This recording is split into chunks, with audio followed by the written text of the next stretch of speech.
नमस्कार दोस्तों, back to our channel. Friends, मैं सबका अपने चैनल स्टॉक्स फॉर लाइफ पे बहुत स्वागत करता हूँ। डे फैमिली बस जुलाई का महीना चल रहा है, उसके बाद आएगा अगस्त का महीना। अगस्त के महीने में दोस्तों हमारा 4 साल यूट्यूब में हो जाएगा। और इस पूरे 4 साल की जर्नी में दोस्तों आपने एक चीज़ फाइंड आउट किया होगा कि HTFL में आपको हमेशा लॉन्ग टर्म के बारे में बताया जाता है।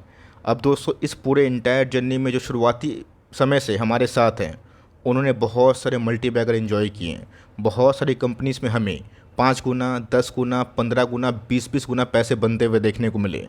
बट इसी बीच में कोई कोई कंपनी ऐसी भी है जो अभी भी हेडविंड्स को ऑफ कोर्स फेस कर रही है, बट आने वाले कल में उनका फ्यूचर काफ़ी ब्राइट है। तो जिन्होंने गैस लॉन्ग टर्म अवधि से प्ले किया ना, उनके ख़राब टाइम में भी मैंने एक ही चीज़ बताया था कि होल्ड करना सीखें, अपनी कंपनी को टाइम देना सीखें। और एक कंपनी दोस्तों उस पूरे ड्यूरेशन की बात की जाए उससे उभर के अभी लाइफ टाइम हाई की जर्नी के करीब पहुंचते हुए देखने को मिल रही है, जहां पे पब्लिक को डरा के पूरा माल छीना गया है।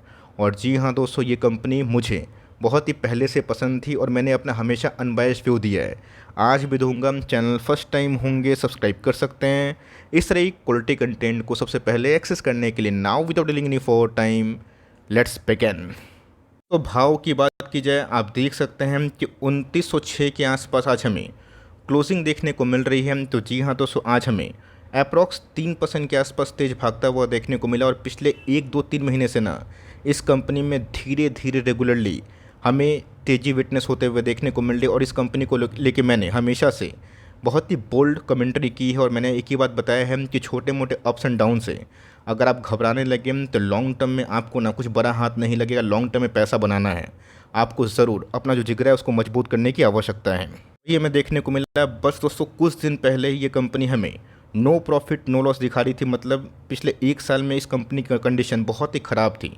बट दोस्तों लास्ट 3 महीना की बात की जाए, वहाँ से कंपनी भाग के पुराने सारे रेजिस्टेंस को तोड़ दिया है। और ऑफकोर्स कंपनी की बात की जाए, अभी दोस्तों बहुत ही अच्छा जो रनअप है ना, वो हमें दिखाई दे रहा है। कंपनी की बात की जाए तो आप देख सकते हैं कि 30 महीनों से दोस्तों अपने टॉप से अभी भी कंपनी उसको ब्रेक नहीं कर पाई है। 3020 का हाई लगाने के बाद कंपनी 1750 के आसपास आई थी। 45% के आसपास करेक्शन हुआ था।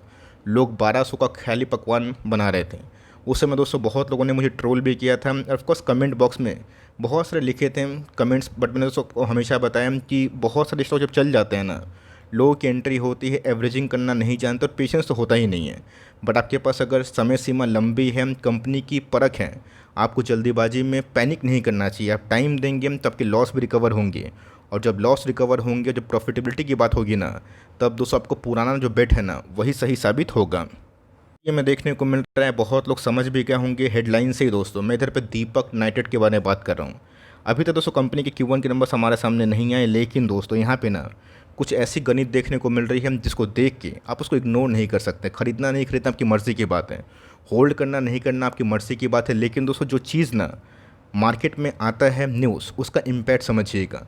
दीपक नाइट्रेट की बात की जाए, जब मार्जिन्स का खराबी हमें देखने को मिला इंटरनेशनल मार्केट में, रशिया यूक्रेन के मैटर के बाद पूरे इंटायर केमिकल्स में गिरावट हुई। इवन दोस्तों कल के दिन SRF के नंबर्स भी काफ़ी ख़राब थे, लेकिन उसके बावजूद भी SRF आज ना रिकवर किया। क्यों पता है? गाइडेंस और आने वाले टाइम में गुड लेकिन कंडीशन होने की संभावना, और वही हमें देखने को मिल रहा है। तो पिछले कुछ समय से दीपक नाइट्रेट ने बहुत अच्छा परफॉर्मेंस किया है। बट दोस्तों अभी भी इस कंपनी ने बस लाइफ टाइम हाई को टच ही किया है। अगर इसको तोड़ के ऊपर की जर्नी कंपनी करना शुरू करेगी ना, अच्छे पैसे बन सकता है। वैसा नहीं है कि कंपनी यहाँ से तोड़ के फटाफट भागेगी। अब जब इतना भागा है तो थोड़ी मोड़ी फॉल हमें पॉकेट में लेके ही चलना। लेकिन जिस इनका ऐसी कंपनी पुराने लेवल को ब्रेक करके ऊपर गई ना, तो कंपनी बहुत अच्छे पैसे बन सकते हैं। यूनाइटेड की बात की जाए, मैंने कहा इस केमिकल्स को लेके हर एक वो कोशिश की है जहाँ पे आपको आइडिया क्लियर हो। अभी तो इस केमिकल्स के बहुत सारे अपडेट मार्केट में पब्लिश नहीं हो रहे हैं। और जैसे ही दोस्तों एक बार पूरे इंटायर केमिकल में तेज़ी आएगी ना, आप देख लीजिएगा कि बहुत सारे केमिकल्स कंपनी को लेके हो हल्ला होगा। हमने बहुत सारी कंपनीज़ के नंबर्स देखे हैं जिनके नंबर्स आउटस्टैंडिंग थे। अतुल की बात की जाए, एपिग्रल की बात की जाए, HSCL की बात की जाए, और वेरियस कंपनी जिनके नंबर्स बीच में बहुत ख़राब हो रहे थे, मार्जिन बहुत ख़राब थे, उन सब में रिकवरी होने की संभावना है। और धीरे धीरे ही सही दोस्तों, लेकिन दीपक नाइट्रेट ने पिछले कुछ समय से 50% के आसपास अपने बॉटम से रिकवरी दिखा दी है। दीपक नाइट्रेट की बात की जाए, बहुत ही वास्ट पोर्टफोलियो हमें देखने को मिलते हैं, जहाँ पर दोस्तों उनके प्रोडक्ट्स ना 100 से ऊपर मार्केट में चलते हुए देखने को मिलते हैं। एडवांस इंटरमीडिएट के संग कंपनी फेनोलिक्स में भी काफ़ी अच्छा काम करती है, तो मे भी शायद इस कंपनी के नंबर्स नेक्स्ट महीना में सामने देखने को मिलेंगे। बट उससे पहले कंपनी में जो तेज़ी है ना, इस बात से आप एंटिसिपेट कर सकते हैं कि शायद बाज़ार को कुछ ऐसा चीज़ पता है जो हमें पता नहीं, शायद बाज़ार को कुछ ऐसा भनक है इनके प्रॉफिटेबिलिटी को लेके, एक ऐसा एंटिसिपेशन है। इसी की वजह से गैस पिछले कुछ समय से हम बहुत सारे केमिकल्स कंपनी को आप देखें और दीपक नाइट्रेट को देखें, आपको सही में एक मेजर जो डाइवर्जेंस है ना वो दिखाई दे सकता है। कंपनी के कैपेक्स प्लान को लेके मैंने बहुत बार वीडियो बना के इनकरेज भी किया है कि कैसे कंपनी अपने ग्रोथ इंजन को बढ़ाने के लिए दहेज जो गुजरात में बेस है उधर पे गैस एक्विजिशन कर रही है, अपने न्यू प्रोडक्ट्स पे इन्वेस्टमेंट भी कर रही है। यहाँ पे तो गैस कंपनी ने 300 करोड़ के आसपास जो न्यू प्रोडक्ट्स हैं ना उस पर एक्सपेंशन करने का प्लान भी किया था। रही बात दोस्तों फार्मास्यूटिकल मतलब इंटरमीडिएट्स में भी कंपनी 100 करोड़ के आसपास इन्वेस्टमेंट करके बैठी है। और यहाँ पे गैस अगर आप देखें तो कंपनी का जो प्लान हमें FY 24 के आसपास देखने को मिल रहा था, यहाँ पे गैस हाई वैल्यू जो सॉल्वेंट है ना उसमें भी कंपनी ऑफ कोर्स जो मौका है वो छोड़ना नहीं चाह रही है। बीच में गैस MOU साइन हुआ था कहाँ से, फ्रॉम गुजरात गवर्नमेंट, जहाँ पे गैस कंपनी को एक बड़ा ब्रेक थ्रू मिला था। और मैंने उस दिन ही बताया था कि अगर आपका विजन 5 साल का है तो बिल्कुल घबराने की आवश्यकता नहीं है। बट अगर आपको विजन 5 दिन 10 दिन का है ना तब आप पैनिक कर सकते हैं कि मेरा भाव क्यों नहीं आ रहा है। लेकिन जिस दिन गैस कंपनी रफ्तार पकड़ेगी तो धीरे धीरे ही सही कंपनी आपको ऑफकोर्स लॉन्ग टर्म में बहुत रिवॉर्ड देगी। ऐसी कंपनी की बात की जाए तो ऑफकोर्स गैस इनका जो रेवेन्यू है मैक्सिमम हमें भारत में देखने को मिलता है। और वेरियस ऑफ प्रोडक्ट एप्लीकेशन आपको देखने को मिलेंगे जहाँ पे company pharmaceuticals, agrochemical, resin, personal care, pet care, adhesive, dyes इन सब में भी काम करती है। भले ही दोस्तों कंपनी का जो major revenue phenol, acetone, intermediate से आता है, लेकिन गैस कंपनी का जितने भी क्लाइंट बेस है ना, Bayer crop, Unilever, Indian oil, Rallis, BASF, L'Oreal, Lubrizol, Reliance industries, Nirma, ये सब देखने को मिलते हैं। तो ऑफकोर्स का जिनके क्लाइंट ना रिलायंस जैसे बड़ी कंपनी है उसको ज़रूर फोकस करें, बिकॉज आने वाले समय में अगर सब कुछ सही रहा, जो एंटिसिपेशन हम लोग कर रहे हैं सही रहा, तो कंपनी का सही में लॉन्ग टर्म इन्वेस्टर को जो अभी तक बहुत परेशान करके भागी है ना वो बहुत ही अच्छा आउटकम दे सकती है। फिलहाल में दोस्तों अगर आप देखें तो 7 जुलाई को इकरा ने इनके आउटलुक को स्टेबल घोषित किया था। आप सबको अच्छे से पता है कि DCTL की बात की जाए, इनकी तरफ से भी गए जो एग्रीगेटिंग बैंक फैसिलिटीज़ है उनको भी अपग्रेड किया गया था। और कंपनी ने दोस्तों पिछले कुछ समय से हाई कैपेक्स किया है। आरती इंडस्ट्री से लेके मैंने देखा SRF को, दीपक को कि ख़राब टाइम में भी अपने कैपेक्स को छोड़े नहीं। और यही दोस्तों असली पहचान होती है एक लॉन्ग टर्म में जेम कंपनी की। एक लॉन्ग टर्म में मल्टीप्लेयर कंपनी की, मल्टीप्लेयर का मतलब ये नहीं होता है कि कंपनी 10 गुना भाग गई तो बीच में गिरेगी नहीं। कंपनी बीच में गिर गिर के भागती है और बुल मार्केट दोस्तों बिना करेक्शन का अधूरा होता है।